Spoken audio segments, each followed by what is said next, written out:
Hello dear brothers and sisters, આશા રાખી રહ્યો છું કે તમારી પ્રિપરેશન ખૂબ સરસ રીતે જઈ રહી હશે. યસ વિદ્યાર્થી મિત્રો, ગુજરાત બજેટ 2022-23 ની આપણે આ વિશેષ સિરીઝ શરૂ કરેલી છે. એને એ પણ આશા રાખી રહ્યો છું કે એના અગાઉના 3 લેક્ચર્સ તમે જોઈ લીધા હશે.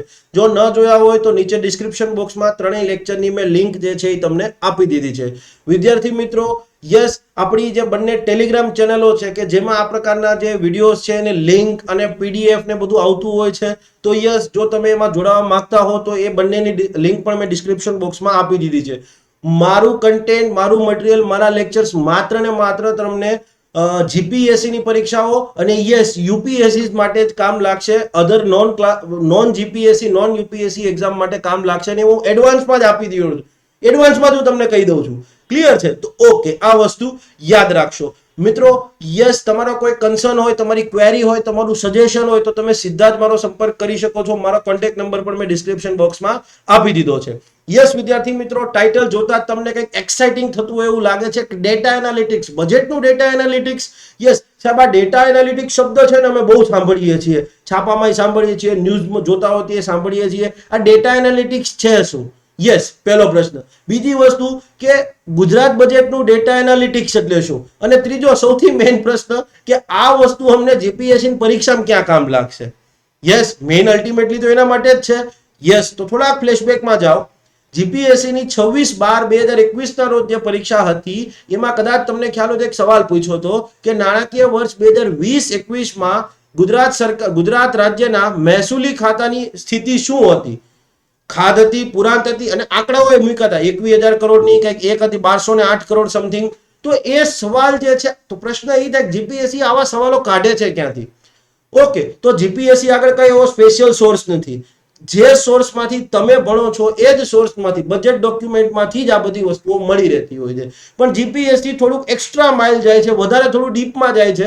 અને યસ, તમને માટે તમે ત્યાં જતા નથી, માટે તમને ખ્યાલ આવતો નથી. અને નવાઈની વાત એ છે કે આ વસ્તુ એવી છે કે આરામથી આ વસ્તુ તૈયાર થઈ શકે એમ છે. આજે આ લેક્ચરમાં તમને ક્યાંય એવું નહીં લાગે કે આપણે કોઈ મોટા સોફિસ્ટિકેટેડ રોકેટ સાયન્સની વાત કરી.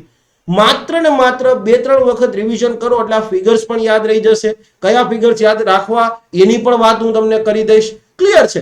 આ સિવાય કદાચ સવાલ તમને યાદ હોય તો ગુજરાત સરકારે સૌથી વધુ ફાળવણી બજેટમાં કયા ક્ષેત્રને કરી છે? અને જીપીએસસી તો એવો સવાલ પૂછ્યો હતો કે ગુજરાત સરકારે જે તે નાણાકીય વર્ષમાં બજેટમાં બીજા નંબર પર સૌથી વધુ ફાળવણી કોને કરી? ચલો, પહેલા નંબરનું યાદ રાખો, બીજા નંબરનું યાદ રાખો, તો આપણે ટોપ 5 જ યાદ રાખી લો ને. કાલ સવારે ચડતો ક્રમ ઉતરતો ક્રમ પૂછે તો યસ. સૌથી વધુ આવક કયા સ્ત્રોતમાંથી થાય છે? રાજ્ય જીએસટી સિવાય સૌથી વધુ આવક કયા સ્ત્રોતમાંથી થાય છે? આવું પૂછી શકે. તો આ બધી વસ્તુ મળે ક્યાંથી? જ્યાંથી મળે ત્યાંથી. ક્લિયર છે? બજેટ ડોક્યુમેન્ટમાંથી જ મળતી હોય છે. ક્લિયર છે? પણ તમારે હું થોડુંક એક્સ્ટ્રા જવાની જરૂરિયાત હોય છે. પણ હવે નહીં જાવ તો ચાલશે, તમારી સામે લેક્ચર આવી ગયો છે. યસ મિત્રો, આજના આ ગુજરાત બજેટની આપણી સિરીઝ હતી એમાં જે કંઈ પણ ભણાવ્યું એની એક પ્રોપર પીડીએફ કે જે તમે પ્રિન્ટ કઢાવી શકો, ઓછા પેજની અંદર પ્રિન્ટ નીકળી શકે એ પ્રકારનું ફોર્મેટ હું તમને આપી ચૂક્યો છું. જો તમને ન મળ્યું હોય તો તમે ડિસ્ક્રિપ્શન બોક્સમાં નીચે જે લિંક આપી છે એ લિંક પર ક્લિક કરી અને મેળવી શકશો. ચલો, let's begin the show. Data analytics. Data એનાલિટિક્સની વાત કરીએ એ પહેલા એક મહત્વનો ક્વેશ્ચન જે છે તમારી સાથે ડિસ્કસ કરી દઈશ, જેમાંથી યુપીએસસીએ 2 વખત સવાલ પૂછ્યો છે. એક વસ્તુ તમારે યાદ રાખવાની છે. કદાચ તમે બજેટ જ્યારે આવતું હશે ને ત્યારે તમે કદાચ જોયું હશે કે ભાઈ આવા ફિગર્સ હોય છે: બજેટ એસ્ટિમેટ, ક્લિયર છે, રિવાઇઝ એસ્ટિમેટ, યસ, અને એકચ્યુઅલ્સ. આવું કદાચ તમે જોયું હશે. બજેટ અંદાજ, અંદાજો, સુધારેલ અંદાજો. તો ચલો આના વિશે વાત કરી લઈએ. વાસ્તવિક આંકડાઓ. ઓકે, તો હવે પ્રશ્ન એ થાય કે આ બજેટ અંદાજો, સુધારેલ અંદાજો, વાસ્તવિક આંકડાઓ, એના વિશે અત્યારે આપણે ડિટેલમાં કઈ વાત કરીશું નહીં. પણ હું તમને એક બેઝિક રૂલ કહી દઉં ને, એના ઉપરથી તમને ખ્યાલ આવી જશે. ધારો કે નાણાકીય વર્ષ 22-23 નાણાકીય વર્ષ 2022-23 માટેનું ધારો કે બજેટ રજૂ કરવામાં આવ્યું. 2022-23 નું બજેટ રજૂ થાય તો આ બજેટની અંદર ક્લિયર છે, બજેટ એસ્ટિમેટ્સ કયા વર્ષના હોય? પ્રશ્ન પહેલો એ છે બજેટ એસ્ટિમેટ્સ, તો ઓબ્વિયસલી જે વર્ષનું બજેટ હોય તેના કે ભાઈ નાણાકીય વર્ષ 2022-23 માં રૂપિયો ક્યાંથી આવશે, રૂપિયો ક્યાં જશે, કયા ક્ષેત્રને કેટલી ફાળવણી કરશું, કયા સ્ત્રોતમાંથી કેટલી આવક થશે, વિનિવેશીકરણમાંથી કેટલી આવક થશે, તો એ બધા અંદાજો હોય. બજેટ એસ્ટિમેટ્સ બજેટના અંદાજો, જે વર્ષનું બજેટ હોય તેના. ક્લિયર છે? ઓકે. બીજા નંબર પર વાત કરીએ સુધારેલ અંદાજો, રિવાઇઝ એસ્ટિમેટ. તો રિવાઇઝ એસ્ટિમેટ્સ કયા વર્ષના હોય, તો કે જે વર્ષનું બજેટ હોય તેની તુરંત જ અગાઉના વર્ષના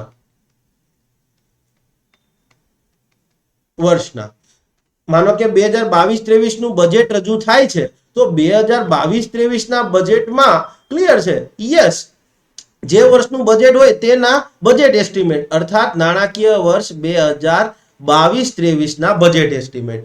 જે વર્ષનું બજેટ હોય એની તરત જ અગાઉના વર્ષના રિવાઇઝ એસ્ટિમેટ અર્થાત બજેટ 2022-23 નું બજેટ છે એની તરત જ અગાઉનું નાણાકીય વર્ષ કયું, તો કે 2021-22. ઓકે. અને ત્રીજી વસ્તુ કે વાસ્તવિક આંકડાઓ એક્ચ્યુઅલ્સ, તો કે ભાઈ જે વર્ષનું બજેટ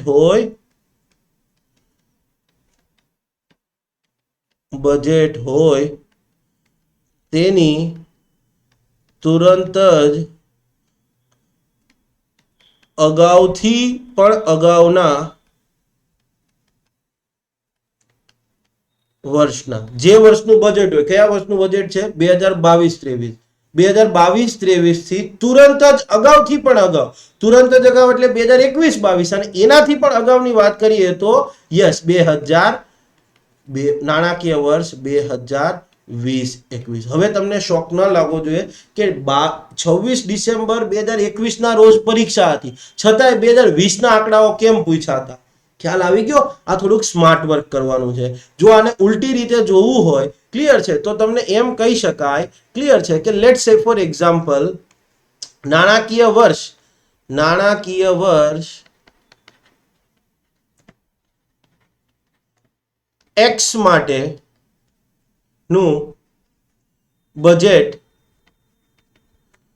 રજૂ થયું હોય તો યસ આની અંદર બજેટ એસ્ટિમેટ્સ કયા વર્ષના, તો ઓબ્વિયસલી નાણાકીય વર્ષ X ના. Yes, okay.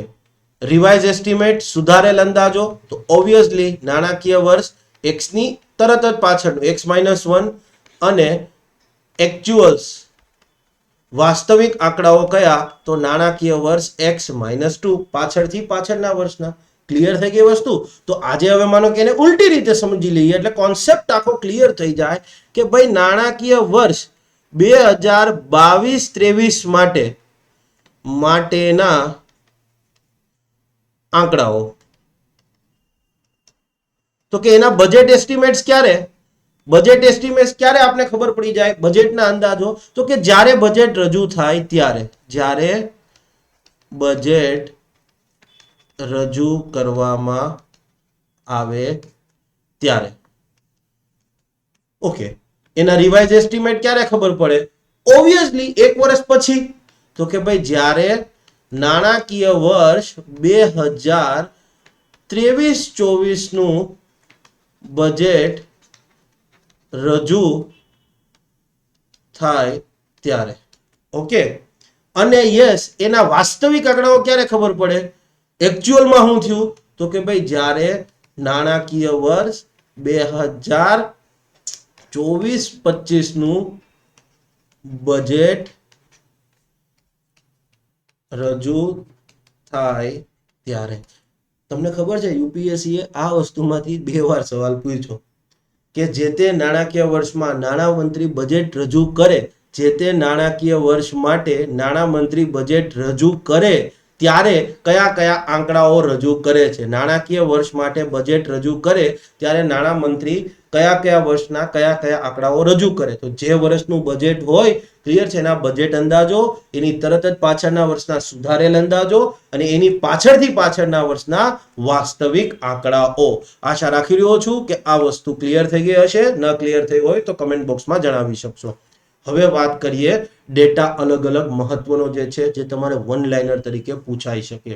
ઓકે, ગુજરાત સરકારને જે આવક થવાની છે, કરવેરાઓની આવક, તો યસ, કરવેરાઓની આવક છે ને બે પ્રકારની હોય. એક કે ગુજરાત સરકાર પોતે કરવેરાઓ વસૂલ કરે, ગુજરાત સરકાર પોતે લોકો પાસેથી કર ઉઘરાવે અને ઈ આવક થાય. માનો કે સ્ટેટ જીએસટી, પેટ્રોલ ડીઝલ ઉપરનો વેટ, પછી તમે માનો કે વાહન જે છે, નવા વાહનની ખરીદી કરો છો ત્યારે વ્હીકલ ઉપર, વાહન પર ટેક્સ લાગે છે, હા, તો એ ટેક્સ. તો એમ કહી શકાય કે રાજ્ય સરકાર જે કરવેરાઓ લોકો પર નાખેલા છે, અથવા તો રાજ્ય સરકાર કરવેરાઓના માધ્યમથી જે આવક કરે છે ઈ આવક. બીજી આવક, તો કે બીજી આવક એ છે કેન્દ્રીય કરવેરાઓમાંથી હિસ્સો. કેન્દ્ર સરકાર માનો કે કેન્દ્રીય કરવેરા ક્યાં, તો કે ઇન્કમ ટેક્સ, કોર્પોરેટ ટેક્સ, પછી આયાત નિકાસ માટેની ડ્યુટી. યસ, જીએસટી નહીં આવે, કારણ કે જીએસટી રાજ્ય સરકારે લે છે ને કેન્દ્ર સરકારે લઈ લે છે, પરંતુ સ્પેશિયલી કેન્દ્ર સરકારના જ હોય એવા ક્યાં, તો કે ઇન્કમ ટેક્સ, કોર્પોરેટ ટેક્સ, આયાત અને નિકાસ ઉપરની ડ્યુટી. યસ. તો હવે એક વસ્તુ વિચાર કરો, આજે માનો કે આપણે બધા ગુજરાતમાં રહીએ છીએ, અથવા તમિલનાડુના લોકો તમિલનાડુમાં, મહારાષ્ટ્રવાળા મહારાષ્ટ્રમાં રહેતા હશે, ઇન્કમ ટેક્સ તો એ કેન્દ્ર સરકારને આપે છે. યસ, આપે છે. તો સ્વાભાવિક છે, મહારાષ્ટ્રનો વ્યક્તિ મહારાષ્ટ્રમાં આર્થિક પ્રવૃત્તિ કરે છે, પણ ઇન્કમ ટેક્સ કેન્દ્ર સરકારને આપે છે. તો સ્વાભાવિક છે, આ રીતે અલગ અલગ રાજ્યના, અલગ અલગ કેન્દ્ર શાસિત પ્રદેશના લોકો ટેક્સ તો કેન્દ્ર સરકારને આપે છે ને, આવકવેરાનો, અથવા તો કંપનીઓ કોર્પોરેટ ટેક્સ જે છે એ કોને આપે છે, કેન્દ્ર સરકારને જ આપે છે, ભલે ગુજરાતમાં કામ કરતી હોય. તો સ્વાભાવિક છે કે કેન્દ્ર સરકારને જે કરવેરાઓમાંથી આવક થાય, એ આવક એમને જે તે રાજ્યો સાથે વિનિયોગ કરવી પડે. કોની ભલામણથી, તો કે નાણાં પંચની ભલામણના આધારે.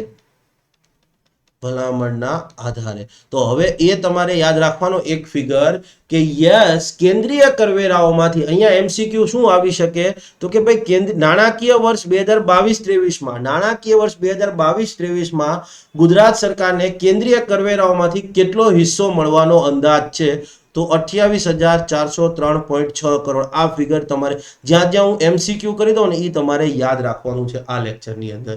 ક્લિયર છે કે નાણાકીય વર્ષ 2022-23 ગુજરાતને કેન્દ્રીય કરવેરાઓમાંથી કેટલો હિસ્સો મળવા પાત્ર છે, 28,403.6 કરોડ યાદ રાખવાનું છે.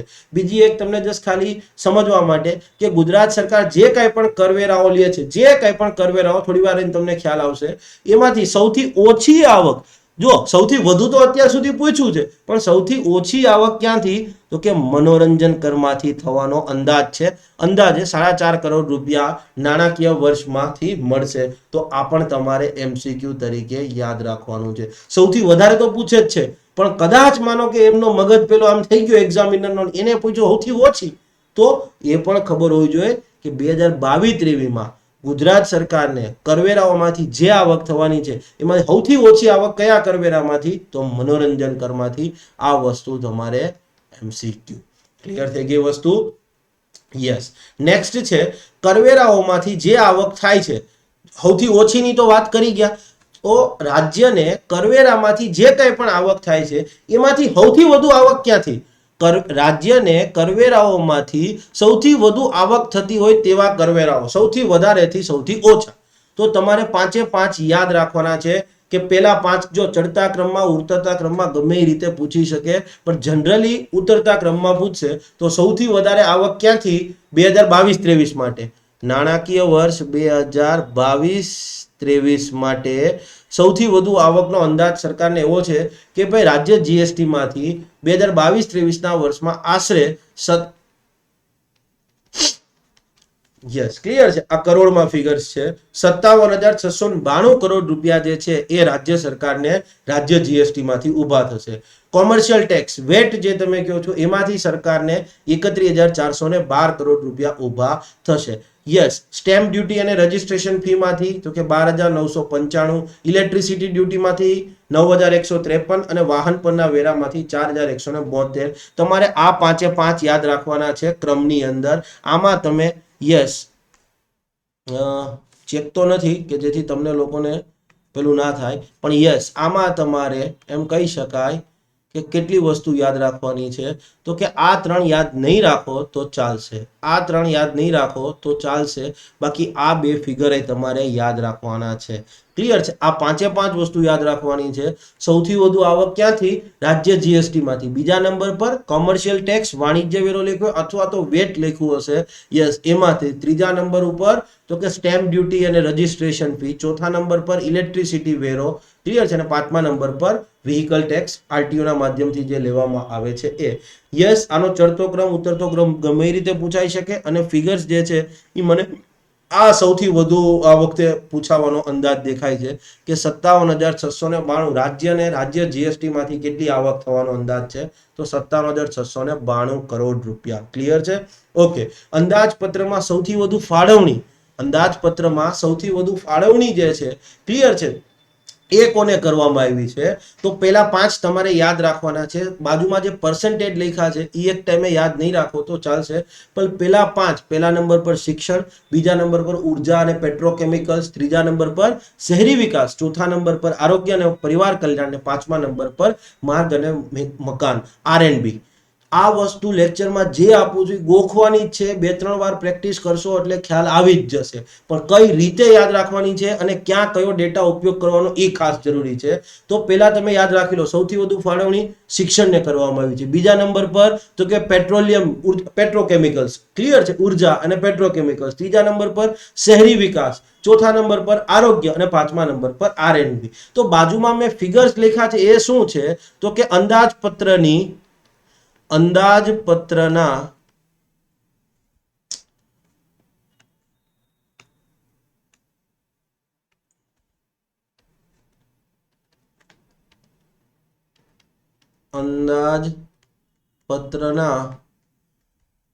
કુલ ખર્ચના કેટલા ટકા ફાળવણી. જો અંદાજપત્રમાં 100 રૂપિયા ફાળવવામાં આવ્યો, અંદાજપત્રનો કુલ ખર્ચ 100 રૂપિયા હોય તો 14.29 રૂપિયા જે છે એ શિક્ષણ પાછળ, 6.38 રૂપિયા છે ઉર્જા અને પેટ્રોકેમિકલ્સ પાછળ, યસ 5.86 જે છે એ શહેરી વિકાસ પાછળ. મેન્સમાં કયો ડેટા ઉપયોગ કરી શકો, તો મેન્સમાં આ ડેટા તમે યાદ રાખી શકો ખાલી મેન્સ વાળા માટે, કે ભાઈ નાણાકીય વર્ષમાં માનો કે આરોગ્ય અને પરિવાર કલ્યાણ માટેની કામગીરીના સંદર્ભનો ડેટા આવે તો તમે લખી શકો કે નાણાકીય વર્ષ 2022-23 માટે ગુજરાત બજેટે અંદાજપત્રની કુલ ફાળવણીનો 5% જેટલો ખર્ચ જે છે એ આરોગ્ય અને પરિવાર કલ્યાણ માટે ફાળવેલ છે અથવા કરવામાં આવશે. ક્લિયર છે? યસ. બાકી તમારે ખાલી ફિગર નહીં યાદ રાખો તો ચાલશે, ખાલી તમારી સમજૂતી માટે છે ફિગર્સ. આ એક મેન્સ માટે યાદ રાખશો, બાકી તો યસ પાંચે પાંચ યાદ રાખી લો. શિક્ષણ, ઉર્જા અને પેટ્રોકેમિકલ્સ, ત્રીજા નંબર પર છે શહેરી વિકાસ, ચોથા નંબર પર છે આરોગ્ય અને પરિવાર કલ્યાણ, પાંચમા નંબર પર આવે છે આરએનબી. ક્લિયર છે? માનો કે ચડતા ક્રમમાં ઉતરતા ક્રમમાં પૂછો, ચડતા ક્રમમાં પૂછે તો પાંચમા નંબરથી યાદ રાખવાનું. પાંચમા નંબર પર આરએનબી, એનાથી વધારે તો આરોગ્ય અને પરિવાર કલ્યાણ, એનાથી વધારે શહેરી વિકાસ, એનાથી વધારે ઉર્જા અને પેટ્રોકેમિકલ્સ, અને સૌથી વધારે શિક્ષણ. જે રીતે તમને કે એ રીતે તમે યાદ રાખી શકો છો. ક્લિયર છે? ઓકે. હવે દર વખતે આપણે બજેટમાં જોતા હોય છે રૂપિયો ક્યાંથી આવશે અને ક્યાં જશે, તો ખર્ચ પ્રોફાઇલ મતલબ રૂપિયો ક્યાં જશે, રૂપિયો ક્યાં જશે, મેઇનલી આ વાત થઈ, રૂપિયો ક્યાં જશે. ખર્ચ પ્રોફાઇલમાં તો એ જ હોય ને, યસ. પણ ગુજરાત સરકારના બજેટમાં તમને એક્ઝેક્ટલી એવું નહીં જોવા મળે કે 1 રૂપિયામાંથી કેટલા પૈસા ક્યાંથી આવે અને કેટલા પૈસા ક્યાં જશે. થોડું ગુજરાત સરકાર ડિફરન્ટ કરે છે, તો આપણે એ પણ જોઈ લઈશું કે કઈ કઈ વસ્તુ તમારે પરીક્ષામાં એમસીક્યુ તરીકે આવી શકે. યસ. આ પહેલા જે ફિગર આપ્યા છે એ પ્યોરલી મેન્સ માટે છે, તો એની વાત અત્યારે નથી કરતા, પહેલા પ્રિલિમ્સ ઓરિએન્ટેડ વાત કરી. રૂપિયો ક્યાં ખર્ચ થશે ટકાવારીની દ્રષ્ટિએ કીધું છે, રૂપિયો ક્યાં ખર્ચ થશે ટકાવારીની દ્રષ્ટિએ કીધું છે. તો યસ, તમે જોઈ શકો છો કે અંદાજપત્રનો જે ખર્ચ થવાનો છે, અંદાજપત્રમાં જે રૂપિયા ખર્ચાવાના છે એમાંથી આશરે 60%, એક્ઝેક્ટલી આ ફિગર તમારે એમસીક્યુ તરીકે યાદ રાખવાનો છે કે અંદાજપત્રની કુલ ફાળવણીનો અથવા અંદાજપત્રના કુલ ખર્ચનો કેટલો ખર્ચ વિકાસલક્ષી ખર્ચ છે, કેટલો ખર્ચ વિકાસલક્ષી ખર્ચ છે. આ એમસીક્યુ તરીકે તમને પૂછાઈ શકે. 59.28% ખર્ચ જે છે એ વિકાસલક્ષી ખર્ચ છે. એનાથી વધારે કયો ખર્ચ છે? જોજો, નાણાકીય આ નાણાકીય વર્ષ 2022-23 માટે છે. દર વખતે હવે લખવું ના પડે. 2022-23 માં જે કંઈ પણ ખર્ચ કરવાની છે સરકાર, એનો 59.28% ખર્ચ જે છે એ વિકાસલક્ષી ખર્ચ થશે. ક્લિયર છે. બીજા નંબર પર આવે છે બિન વિકાસલક્ષી ખર્ચ. બિન વિકાસલક્ષી ખર્ચમાં અહીંયા શું, તો કે ભાઈ 30.47% ખર્ચ જે છે, યસ 30.47, 100 રૂપિયા સરકાર ખર્ચવાની છે તો 60 રૂપિયા વિકાસલક્ષી ખર્ચ પાછળ જશે. બિન વિકાસલક્ષી ખર્ચ એટલે શું, તો અહીંયા તમને કદાચ ખ્યાલ હશે જ કે કર્મચારીઓના પગાર, પેન્શન, પીએફ, ક્લિયર છે. પછી તો કે લેટ સે ફોર એક્ઝામ્પલ કેન્દ્ર સરકારની વાત કરીએ તો સંરક્ષણ આવે, ક્લિયર છે. વ્યાજની ચૂકવણી આવે, સબસિડી આવે, સબસિડી, વ્યાજની ચૂકવણી, ક્લિયર છે. આ બધી વસ્તુઓ બિન વિકાસલક્ષી ખર્ચમાં આવશે. યસ, તો બિન વિકાસલક્ષી ખર્ચ કેટલો થશે, તો અંદાજપત્રનો જે કુલ ખર્ચ છે એનો 30.47% બિન વિકાસલક્ષી ખર્ચ થશે. એમસીક્યુ તરીકે જરૂરી નથી યાદ રાખવું. ઓકે, એના પછી આવે છે આ વસ્તુને તમારે એમસીક્યુ તરીકે યાદ રાખવી જરૂરી છે કે જાહેર દેવાની ચૂકવણીમાં નાણાકીય વર્ષ 2022-23 માં જાહેર દેવાની ચૂકવણી પાછળ કેટલી ફાળવણી અથવા કેટલો ખર્ચ થવાનો અંદાજ છે, તો 9.13% જેટલો ખર્ચ જે છે, 100 રૂપિયા ખર્ચવાના હોય તો 9.13% ખર્ચ જે છે એ ક્યાં થવાનો છે, યસ, તો કે જાહેર દેવાની ચૂકવણીઓ પાછળ. એનાથી પછી વાત કરીએ તો આગળ જઈએ તો યસ 0.61%, 100 રૂપિયે 0.61 રૂપિયા અર્થાત 61 પૈસા જે છે એ લોન અને એડવાન્સીસ, ક્લિયર છે. લોન અને એડવાન્સ જે છે સરકાર પોતે લોન આપશે અથવા કોઈને એડવાન્સ આપશે તો એના માટે ખર્ચ થવાના છે. લોન એટલે તો તમને ખબર છે, એડવાન્સ એટલે શું અત્યારે તમારે સમજવાનું નથી. યસ, આપણે જ્યારે ફિસ્કલ પોલિસીનું ચેપ્ટર ડિસ્કસ કરતા હોઈશું ત્યારે એને સમજાવી લઈએ છીએ. ખાસ કરીને જ્યારે ઋણની વાત કરીશું, જાહેર ઋણની, ત્યારે તમને સમજાવીશ એની અંદર. પછીના નંબર પર આવે છે કુલ ચોખ્ખી લેવડ દેવડ જે છે, યસ, એ 0.28%. કુલ ચોખ્ખી લેવડ દેવડ જે છે, યસ, એ કેટલા ટકા છે, તો કે 0.28% જે છે એ ચોખ્ખી લેવડ દેવડમાં જવાના છે. અને ગ્રાન્ટ ઇન એડ અને યોગદાન, સરકારે કોઈ સહાયક અનુદાન આપવાનું થાય, ગ્રાન્ટ ઇન એડ એટલે બીજું કઈ નહીં, સહાયક અનુદાન. સહાયક અનુદાન, સહાયક અનુદાન જે છે એ 0.23%. બજેટમાં 100 રૂપિયા ફાળવણી થાય તો 0.23 રૂપિયા જે છે એ સહાયક અનુદાન અને ફાળા પેટે ચૂકવવામાં આવશે. આમાંથી એમસીક્યુ કઈ રીતે આવી શકે, તો સૌથી વધુથી સૌથી ઓછા ખર્ચ તરફ તમને ક્રમ પૂછી શકે. સૌથી વધુ વિકાસલક્ષી, યસ, 59.28%. બીજા નંબર પર તો કે તમારો બિન વિકાસલક્ષી એપ્રોક્સિમેટલી 30%, યાદ રાખવાની જરૂર નથી, ક્લિયર છે. ત્રીજા નંબર પર તો કે તમારું જાહેર દેવું આવશે, ક્લિયર છે, 9.31%, એમસીક્યુ તરીકે યાદ રાખવું જરૂરી છે. ચોથા નંબર પર લોન અને એડવાન્સીસ 0.61%, આ ફિગર યાદ રાખવા જરૂર નથી, પણ યસ, ચોથા નંબર પર છે લોન એન્ડ એડવાન્સ. પાંચમા નંબર ઉપર આવે છે કુલ ચોખ્ખી લેવડ દેવડ અને છઠ્ઠા નંબર પર આવે છે ગ્રાન્ટ ઇન એડ. આ વસ્તુ તમારે જે છે, યસ, એ પૂછાય શકે. જો તમે એવું ઈચ્છતા હો કે આ બજેટના લેક્ચરની પીડીએફ તમને મળી ગઈ છે અને હવે તમે તૈયાર કરી લ્યો અને થોડા દિવસ પછી તમે બજેટની ટેસ્ટ ઈચ્છતા હો તો આપણે ટેસ્ટ પણ લઈશું. તો જો તમે ટેસ્ટ ઈચ્છતા હો તો કમેન્ટ બોક્સમાં કમેન્ટ કરી શકશો. જો તમે કમેન્ટ કરશો તો ખ્યાલ આવી જશે કે ભાઈ હા, યસ, ટેસ્ટ લેવાની છે.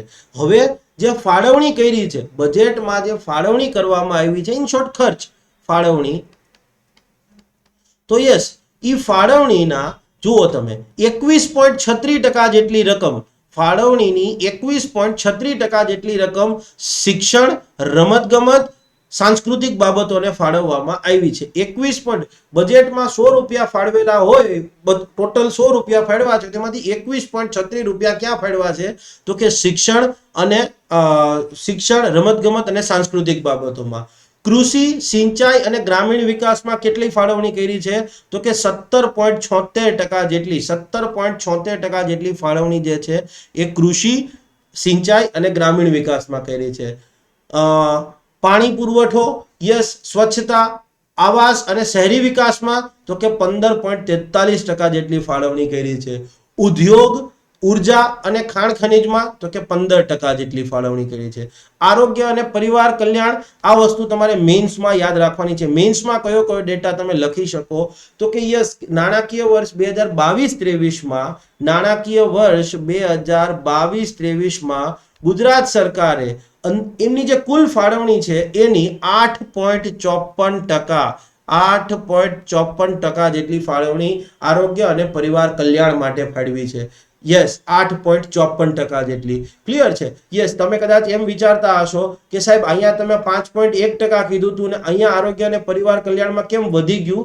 તો બેઝિકલી આરોગ્ય અને પરિવાર કલ્યાણની અંદર સરકાર બીજી બધી વસ્તુઓ પણ લઈ લેતી હોય છે. માનો કે લેટ્સ સે ફોર એક્ઝામ્પલ, સમજવા માટે ખાલી કે મહિલાઓના સંદર્ભમાં કોઈ કામગીરી કરવામાં આવી હોય, કિશોરીના સંદર્ભમાં કોઈ કામગીરી કરવામાં આવી હોય, તો યસ, બાળકના સંદર્ભમાં કંઈ કામ કરવામાં હોય તો સરકાર એ ફાળવણી પણ અહીંયા ગણી લેતી હોય છે. ક્લિયર છે? જો પરિવહન, વિજ્ઞાન અને ટેકનોલોજી, પર્યાવરણ પાછળ તો કે 8.71% જેટલી ફાળવણી. આ તમે ક્લાઇમેટ ચેન્જ સંદર્ભમાં લખી શકો. 8.71 યાદ રાખવું ઈઝી છે.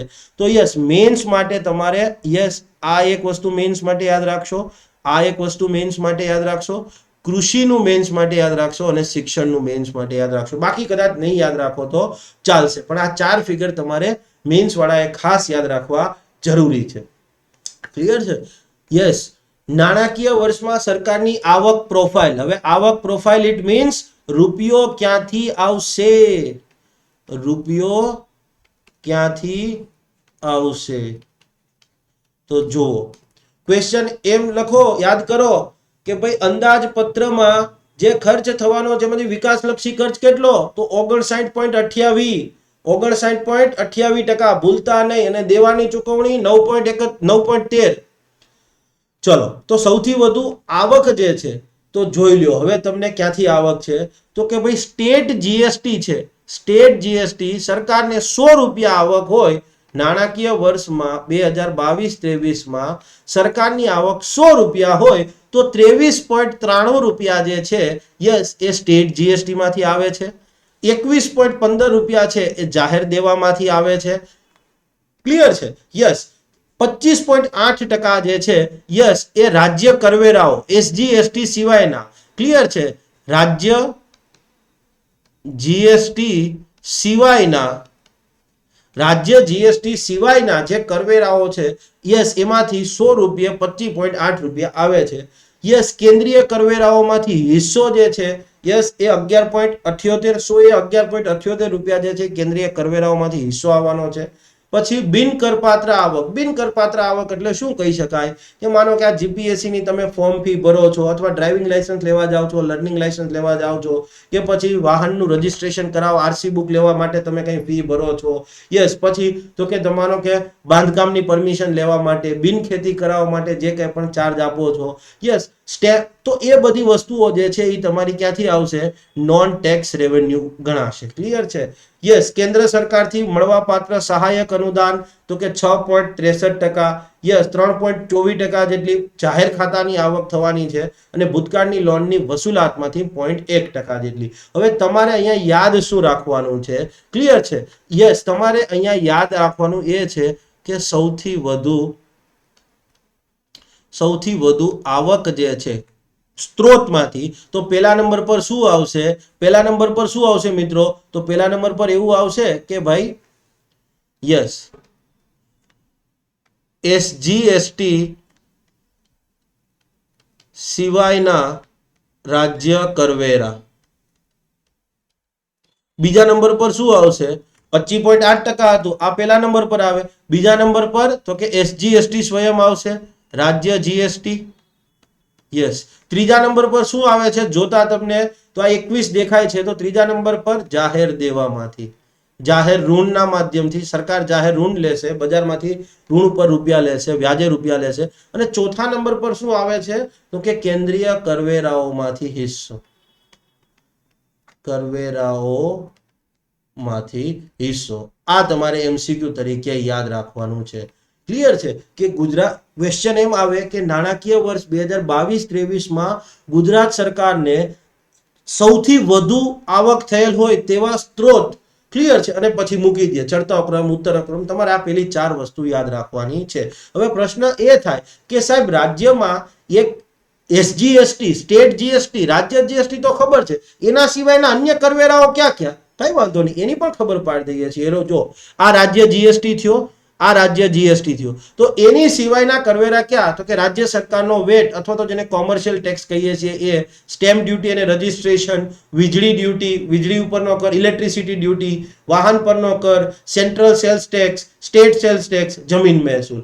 તો નાણાકીય વર્ષ 2022-23 આ ભૂલથી બગડો આવી ગયો છે, 2022-23 સરકારને જે કરપાત્ર આવક છે, મતલબ કરમાંથી જે આવક થવાની છે એમાંથી સૌથી વધુ આવક, કરપાત્ર આવકમાંથી કરની ઉઘરાણી કરીને જે આવક થવાની છે, તો સૌથી વધુ આવક કયા સ્ત્રોતમાંથી? તો યસ, ખાસ યાદ રાખજો શું પૂછ્યું છે, કરપાત્ર આવકમાંથી કરની ઉઘરાણી કરીને જે આવક થાય, કરની ઉઘરાણીથી થતી આવકમાં સૌથી વધુ આવક, કરની ઉઘરાણીમાં જે આવક થાય એમાં સૌથી વધુ આવક જે છે એ ક્યાંથી? તો પહેલું સ્ટેટ જીએસટી. જો બધા કરની ઉઘરાણી જ છે. બીજા નંબર પર સ્ટેટ વેટ, ત્રીજા નંબર પર સ્ટેમ્પ ડ્યુટી, ચોથા નંબર પર વીજળી ડ્યુટી. 5 સુધી યાદ રાખવાની, બાકી તમને જસ્ટ સમજૂતી માટે રાખી છે. વાહન પર નો કર, મેં તમને અગાઉ પણ આ જ વસ્તુ જો એ કરાવી હતી. ક્લિયર છે? યસ. તો મિત્રો આ રીતે તમારે ફિગર યાદ રાખવાના હોય છે અને વારંવાર રિપીટ કરશો તો જ યાદ આવશે. અને અહીંયા રોકડિયો માર્ક છે, રોકડિયો માર્ક છે. ગુજરાતના અંદાજપત્રનું કુલ કદ કેટલું? ગુજરાતના અંદાજપત્રનું કુલ કદ કેટલું નાણાકીય વર્ષ 2022-23 તો કે 243,965 કરોડ. ક્લિયર છે? બજેટનું કુલ કદ જે છે એ કેટલું? આ સવાલ પૂછાઈ ગયો છે, વારંવાર આવો સવાલ પૂછાય છે, તો એકાદો માર્ક અહીંયા રોકડિયો થઈ જાય. તમને ખાલી મગજમાં 2-3 વાર જોશો ને એટલે ખ્યાલ આવી જ જશે. પછી એમસીક્યુ સોલ્વ કરવાના હોય છે તમારે, બીજું કાંઈ નથી કરવાનું થતું. યસ, ફાઇનલી હવે જે જ્યાંથી સવાલ આવી શકે, પહેલા તો તમને આને જોઈને ગભરાવાનું નથી તમારે લોકોએ. તમારે કયા કયા ફિગર યાદ રાખવાના છે એ જ સમજવાનું છે. જો જેટલાને મેં હાઇલાઇટ કર્યા છે ને, જેટલા તમને અહીંયા હાઇલાઇટ થયેલા જોવા મળે છે ને, હું લખી જ દઉં છું એમસીક્યુ, એટલું જ તમારે યાદ રાખવાનું છે. જો આ એક એમસીક્યુ તરીકે યાદ રાખવાનું છે, આ એક એમસીક્યુ તરીકે યાદ રાખવાનું છે, આ એક એમસીક્યુ તરીકે યાદ રાખવાનું છે, અને આ આખી છેલ્લી લાઈન જે છે યસ એ એમસીક્યુ તરીકે યાદ રાખવાનું. બાકી જસ્ટ ખાલી તમારી સમજૂતી માટે જ છે, એટલે પેલા ડરો નહીં. જુઓ, મેં તમને કીધું હતું નાણાકીય વર્ષ 2021 ગયા વર્ષે જ્યારે બજેટ રજૂ થયું ત્યારે આપણે અંદાજ લગાડ્યો હતો, બજેટ એસ્ટિમેટ અંદાજ હતો કે ભાઈ આપણને મહેસૂલી આવક કેટલી રહેશે, તો 1,67,959 કરોડ જેટલી મહેસૂલી આવક રહેશે એવો અંદાજ હતો. પણ મહેસૂલી ખર્ચનો અંદાજ શું હતો? તો કે ભાઈ 1,66,760 કરોડ રૂપિયા જેટલો ખર્ચ થવાની વાત હતી. બજેટ 2021-22 રજૂ થયું ગયા વર્ષે ત્યારે અંદાજ હતો કે 1,67,969 રૂપિયા આવક થશે અને 1,66,760 રૂપિયા ખર્ચ થશે. તો અંદાજ એવો હતો કે ભાઈ 1,208 કરોડ જેટલી મહેસૂલી ખાતામાં પુરાંત રહેશે. એ જ રીતે મૂડી ખાતામાં એવું સરકારે અંદાજ લગાવ્યો હતો ગયા વર્ષે 21-22 માટે, આ વર્ષ માટે, કે ભાઈ 50,751 કરોડ રૂપિયા મૂડી આવક થશે. ઋણ લઈને ભૂતકાળની લોનની વસૂલાત, ક્લિયર છે, વિનિવેશીકરણ જાહેર સાહસોમાં કરવામાં આવે, એ બધી મૂડી આવકનો અંદાજ લગાવ્યો હતો 50,000 કરોડનો. થઈ કેટલી? મૂડી ખર્ચનો અંદાજ કેટલો થયો? તો મૂડી ખર્ચમાં એવું નક્કી કર્યું હતું કે ભાઈ 56,571 કરોડ એટલા કરોડ રૂપિયા જે છે એ આપણે મૂડી ખર્ચ કરીશું.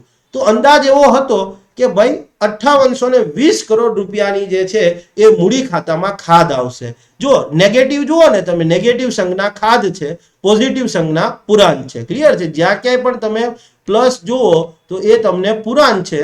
યસ, અને એમાં મેં ગ્રીન કલર રાખ્યો હશે અથવા ગ્રીન હાઇલાઇટ કર્યું હશે, અને ઋણ સંજ્ઞા જે છે એ ખાધ છે, ત્યાં મેં રેડ કર્યું હશે. તો અંદાજ એવો હતો કે ભાઈ ગુજરાત સરકારને એકીકૃત ફંડમાં, ક્લિયર છે, યસ, 4612 કરોડ રૂપિયા જે છે એટલી ખાધ રહેવાની હતી. જાહેર ખાતામાં 5200 કરોડની આવક હતી. તો ફાઇનલી જ્યારે ગયા વર્ષે બજેટ રજૂ થયું આ વર્ષ 2021-22 નું, ત્યારે એવું સરકારે અંદાજ લગાવ્યો હતો કે 587 કરોડની જે છે યસ એ આપણને શું રહેશે? તો કે ભાઈ ખાધ રહેશે. અહીં ભૂલથી મારાથી નેગેટિવ સંજ્ઞા થઈ ગઈ છે, ક્લિયર છે, ભૂલથી પુરાંત રહેશે, ભૂલથી મારાથી રેડ બેકગ્રાઉન્ડ થઈ ગયું છે, એકચ્યુઅલી ગ્રીન બેકગ્રાઉન્ડ આવશે. ક્લિયર છે? તો આ જે છે એ પુરાંત રહેવાનો અંદાજ હતો. હવે જુઓ, વર્ષ જતું ગયું, 2021-22 પસાર થયું, કઈ અંદાજ લગાવ્યો હોય, આજે માનો કે બજેટનો અંદાજ લગાવ્યો 2022-23 નો, ખબર છે કે ભાઈ 2022-23 માં આગળ શું થવાનું છે? 2020-21 માં કોઈને ખબર નહોતી, કોરોના હતી ને એટલો બધો ખર્ચ થઈ જશે. તો 21-22 માં અંદાજ લગાવ્યો હતો કે ભાઈ 1,67,000 કરોડ રૂપિયાની એપ્રોક્સિમેટલી આવક થશે. થઈ કેટલી? 1,63,020 કરોડ રૂપિયાની આવક થઈ. અંદાજ લગાવ્યો હતો કે ભાઈ 1,66,760 કરોડ રૂપિયા જે છે એટલા કરોડ રૂપિયા જે છે એ આપણે મહેસૂલી ખર્ચ કરીશું. થયો કેટલો? 1,62,306 કરોડ રૂપિયા ખર્ચ થયો. તો આપણે મહેસૂલી પુરાણ ધારી હતી કેટલી? અંદાજ લગાવ્યો ત્યારે 1200 કરોડની મહેસૂલી પુરાણ ધારીને બેઠા હતા. આ વખતે હવે ખબર પડી જેમ જેમ વર્ષ પસાર થયું એમ કે ના ભાઈ 1208 કરોડ જેટલી ધારી હતી એટલી રહેશે નહીં, પરંતુ યસ હવે 714 કરોડ જેટલી જ આપણે ધારી છે. તો આ જસ્ટ ખાલી તમારી સમજૂતી માટે છે, આ તમારે યાદ રાખવાની જરૂર નથી. પણ હવે જે વસ્તુ કહું છું એ તમારે યાદ રાખવાની છે. આ વસ્તુ જે છે 2022-23 માટેની છે. ક્લિયર છે? આ વસ્તુ તમારે યાદ રાખવાની છે 2022-23. 2022-23 માં સરકારનો અંદાજ છે કે 1,82,000 યસ 1,82,045.46 કરોડ રૂપિયા છે એ મહેસૂલી આવક થવાની છે અને 1,81,039.60 જેટલો છે એ મહેસૂલી ખર્ચ થવાનો છે. એ પણ તમારા આ બે ખર્ચ યાદ રાખવા, ખર્ચ અને આવક યાદ રાખવાની જરૂર નથી. ક્વેશ્ચન એમ આવે કે નાણાકીય વર્ષ 2022-23 માં મહેસૂલી ખાતાની સ્થિતિ શું હશે? નાણાકીય વર્ષ 2022-23 માં મહેસૂલી ખાતાની સ્થિતિ શું હશે? તો કે 1,005.86 કરોડની પુરાંત રહેવાનો અંદાજ છે. એ જ રીતે મૂડી ખાતામાં સરકારની અપેક્ષા એવી છે કે ભાઈ 51,251 યસ એટલા કરોડ રૂપિયા આવક થશે અને 59,394 રૂપિયા જેટલો ખર્ચ થશે. તો એ બે તમારે યાદ નથી રાખવાના. તમારે યાદ શું રાખવાનું છે કે ભાઈ નાણાકીય વર્ષ 2022-23 માં ક્લિયર છે મૂડી ખાતામાં શું રહેશે? તો કે 8,143 કરોડની ખાધ રહેશે. ક્લિયર છે? 8 વખત 143. ક્લિયર છે? એવું ના કહી શકાય. Just okay. એકીકૃત ફંડની ચોખ્ખી હાલત શું રહેશે? તો કે ભાઈ આ તમને ન પૂછાય પણ છતાં પણ મેં કદાચ પૂછી નાખે તો 7,137 કરોડ જે છે એ ખાધ રહેવાની છે. જનરલી આ વસ્તુ નહીં પૂછે, હું હટાવી જ દઉં છું. ક્લિયર છે? તમારે આ વસ્તુ નહીં પૂછાઈ શકે. ક્લિયર છે? ઓકે ભાઈ, આ તમને લાગે આ ચાર્ટ બનાવતા છે ને કમસે કમ 5 કલાક થાય હો. Yes okay.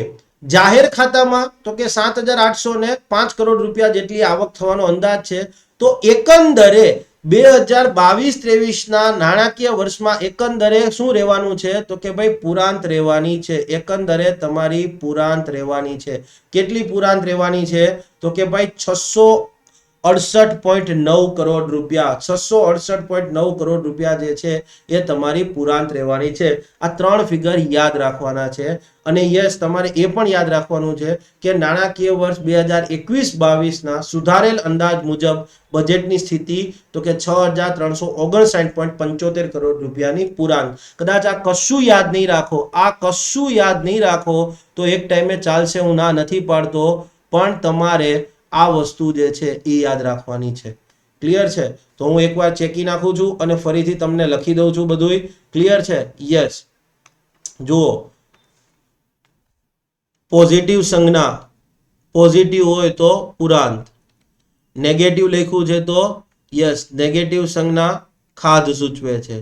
Yes okay. યાદ શું રાખવાનું છે એમસીક્યુ તરીકે?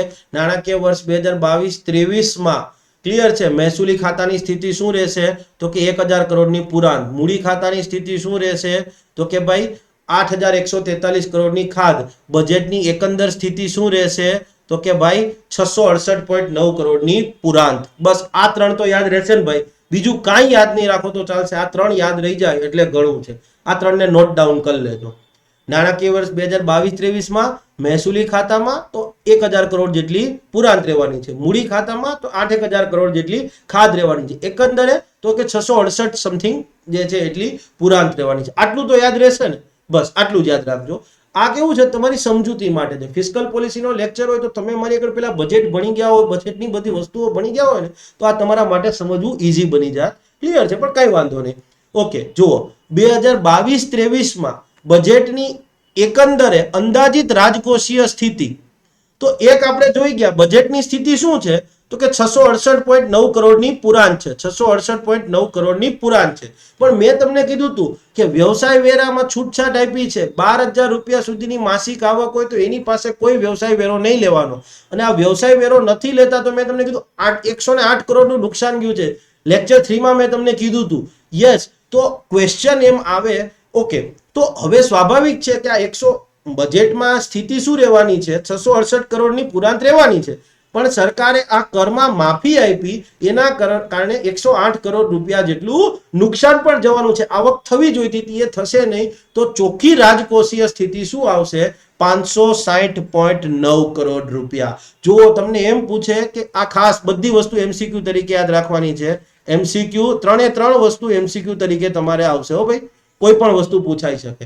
ક્વેશ્ચન એમ લખે, overall budget position, overall budget position, એકંદર બજેટની સ્થિતિ. તો કે ભાઈ તમને ખબર છે 668.9 કરોડની પુરાણ. એકંદરે મહેસૂલી ખાતાની સ્થિતિ, તો કે 1,000 કરોડ સમથિંગ ખાધ. ઓકે, એકંદરે મૂડી ખાતાની સ્થિતિ, તો કે 8,143 કરોડની ખાધ. મહેસૂલી ખાતામાં પુરાણ, સોરી, અને મૂડી ખાતામાં ખાધ. અને ઓવરઓલ તો કે આ પુરાણ. વ્યવસાય વેરામાં જે છૂટછાટ આપી છે, ક્લિયર છે, 12,000 રૂપિયા સુધીની માસિક આવક હોય તો એને કોઈ જ વ્યવસાય વેરો ભરવાનો નથી. તો 108 કરોડ રૂપિયા સરકારને નુકસાન જવાનું છે. તો એ નુકસાનનો સરવાળો બાદબાકી કર્યા બાદ overall fiscal position, those who are from English medium, overall fiscal position, જો તમને એમ કે ઓવરઓલ ફિસ્કલ પોઝિશન, તો 560.9 કરોડની પુરાણ. યસ મિત્રો, આ ગુજરાત સરકારનો ડેટા છે, આ મારો ડેટા નથી ઘરનો. ક્લિયર છે? તમને એમ થતું હશે કે સાહેબ કેમ આટલી ડેટાના માથાકૂટ કરે છે? ચિંતા ન કરો, એકવાર એક્ઝામમાં સવાલ આવશે ને એટલે બધું તમારું પેલું થઈ જશે. ક્લિયર છે? યસ, તો બજેટની એકંદર સ્થિતિ 668.9 કરોડની પુરાણ, ચોખ્ખી રાજકોષીય સ્થિતિ 560.9 કરોડ. ક્લિયર છે? અને લાસ્ટ વસ્તુ 2020-23 મેં તમને કીધું હતું કે 2022-23 તમારે જવું હોય તો અગેન અહીંયા આવી જાઓ. જુઓ 2022-23 આંકડા જે છે, તો બજેટના આંકડા, તો જ્યારે બજેટ રજૂ થયું, સુધારેલ આંકડા તો એના પછીના વર્ષે, મતલબ 2022-23 નું બજેટ રજૂ થયું ત્યારે, અને વાસ્તવિક આંકડા તો કે સ્વાભાવિક છે 2024-25 નું બજેટ રજૂ થાય ત્યારે. તો હવે આપણને આ વર્ષે 2022-23 નું બજેટ રજૂ થયું છે, 2022-23 નું બજેટ રજૂ થયું છે, તો વાસ્તવિક આંકડા કોના મળે? તો 2022-23 ની પાછળનું વર્ષ અને એની પાછળનું વર્ષ, એટલે 2020-21 ના વાસ્તવિક આંકડાઓ. 90% ફેકલ્ટી, એટલીસ્ટ ગુજરાતમાં તો હું 95 કહી દઈશ તોય ચાલશે, ફેકલ્ટીને ખબર નથી હોતી. ક્લિયર છે કે ભાઈ આ વસ્તુ જે છે એ સુધારેલ અંદાજ, વાસ્તવિક આંકડાઓ, એકચ્યુઅલ જે છે એ શું છે, પહેલા તો એ જ ખબર નથી હોતી. ક્લિયર છે? આ વસ્તુ યાદ રાખો. બંધારણમાં એમ કહું કે તમને લોકોને ખ્યાલ હોય, ચલો કોઈને ખ્યાલ હોય તમે તાર કમેન્ટ બોક્સમાં મને કરજો, હું ચેલેન્જ આપી રહ્યો છું. ચેલેન્જ, નાણાં બિલ, મની બિલ અને ફાઇનાન્સ બિલ, એમાં લક્ષ્મીકાંતમાં જે આપ્યું છે એ નહીં, એના સિવાય પ્રેક્ટિકલી કોઈ મને કઈ બતાવો કે શું ડિફરન્સ છે. ક્લિયર છે? તો હું એ વિદ્યાર્થીને સેલ્યુટ કરીશ. તમે તમારા ફેકલ્ટીને પૂછી, સાહેબ પ્રેક્ટિકલ એક્ઝામ્પલથી ખબર પડવી જોઈએ કે યસ આ ફાઇનાન્સ બિલ છે ને આ મની બિલ છે. પ્રેક્ટિકલ એક્ઝામ્પલ આપવાનું અને પછી લક્ષ્મીકાંતનો કોન્સેપ્ટ એપ્લાય કરીને તમારે મને કહેવાનું છે. તો 2021-22 ની વાસ્તવિક આંકડાઓ જોઈએ તો 2021-22 મહેસૂલી ખાતામાં ક્લિયર છે 22,500 ક્લિયર છે 47 કરોડની ખાધ હતી. કારણ કે કોરોના હતો ને, કોરોના મહામારી, તો ખર્ચ વધે. યસ, ખર્ચ વધ્યો હતો. આ એનાલિસિસ કરતા આવડવું જોઈએ કે ખાધ હતી તો કેમ? કારણ કે 2020-21 મોર ઓર લેસ લોકડાઉન થયું હતું. આ બધા અનાજ આપ્યું ને બધું કર્યું, તેલ આપ્યું, અનાજ આપ્યું લોકોને, યસ, ઉદ્યોગોને સહાય આપી. ઓકે, મૂડી ખાતામાં તો કે મૂડી ખાતામાં પુરાંત છે કેટલી 23,443.96 કરોડની પુરાંત હતી. કારણ તો કે ભાઈ બજાર ઋણ લીધેલા હતા. પુરાંત જોઈને ચિંતા નહીં કરવાની, અહીંયા બજાર ઋણ લીધેલા હતા, બરાબર, વ્યાજ સહિત પાછા દેવા પડે, બજાર ઋણ લીધેલા. યસ, 2020-21 ની સ્થિતિ જુઓ તો ઓવરઓલ તમે વાત કરશો, ઓવરઓલ પેલા તો આ માઇનસ આવશે, ઓવરઓલ અહીંયા કંઈક વાત કરશો તો 543, ક્લિયર છે, 453 પ્લસ બીજા 43 એટલે 496 સમથિંગ આવશે અહીંયા, 496 કે 497 સમથિંગ વોટેવર કંઈક રકમ આવશે, ક્લિયર છે, એ તમારી પુરાંત રહેશે. પણ જાહેર ખાતામાં ક્લિયર છે 658 કરોડની ખાધ હતી. તો ઓવરઓલ એકંદરે બજેટ જે છે અહીંયા એક જ એમસીક્યુ પૂછાઈ શકે એમ છે અને એ એમસીક્યુ આ છે. બસ, બીજું આ ખાલી સમજૂતી માટે કે 2020-21 બજેટમાં એકંદરે જે છે 2020-21 વર્ષમાં ગુજરાત સરકારને 162 કરોડની ખાધ આવી હતી, 161.99 કરોડની ખાધ આવી હતી. ક્વેશ્ચન એમ આવે કે નાણાકીય વર્ષ 2020-21 બજેટમાં અથવા અંદાજપત્રમાં સરકારની એકંદર સ્થિતિ શું હતી, તો કે યસ 161.99 કરોડની ખાધ. ક્લિયર છે? આશા રાખી રહ્યો છું મિત્રો કે તમે આ વસ્તુ જોઈ અને તમને કંઈક નવી વસ્તુ જાણવા મળી હશે, તમને ઇન્ટરેસ્ટ રહ્યો હશે. ક્લિયર છે? યસ મિત્રો, ઘણી વખત એવું હોય કે તમને એમ લાગે કે આ વસ્તુ અઘરી છે અને તમે લેક્ચર જે છે એ સ્કીપ કરી દેતા હો છો, પણ આ વસ્તુ ન કરો. ક્લિયર છે? ભગવાન એને જ મદદ કરે છે કે જે થાકીને પણ ચાલવાનો પ્રયત્ન શરૂ રાખે છે. જે થાકી ગયો હોય છે, પગ દુખવા માંડ્યા હોય છે, ત્યારે 2 ડગલા આગળ ચાલો ને ત્યાં ભગવાન બેઠા હોય કે આય દીકરા આય, આવ દીકરી આવ. ક્લિયર છે? તો આ વસ્તુ તમારે યાદ રાખવાની છે. તમે બાકી લોકો કરતા કંઈક મહેનત વધારે કરશો તો જ ને તો જ તમારા પાસ થવાના ચાન્સીસ છે. અને નોકરીઓ હવે લગભગ માનું છું 2024 સુધી, હો ભાઈ, એ પછી તમારે ને અમારે બધાએ કંઈક નવું ગોતવાનું છે. આ ફાઇનલ છે. ક્લિયર છે?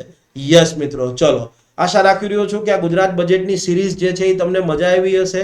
યસ મિત્રો, તમે જો ઈચ્છતા હો કે હું કેન્દ્રીય બજેટના પણ આ પ્રકારે લેક્ચર્સ તમને આપું, ડેટા એનાલિટિક્સ કરીને આપું, તો યસ તમે કમેન્ટ બોક્સમાં લખજો કે yes sir, we want central budget, we want union budget. કોઈ પણ રીતે તમે લખશો, તમારી કમેન્ટ આવશે, એ પ્રકારે હું કરીશ. જો તમને એમ થતું હોય કે આ લેક્ચર્સ હેલ્પફુલ થઈ રહ્યા છે તો એને પ્લીઝ શેર કરો, લાઈક કરો, કમેન્ટ કરો.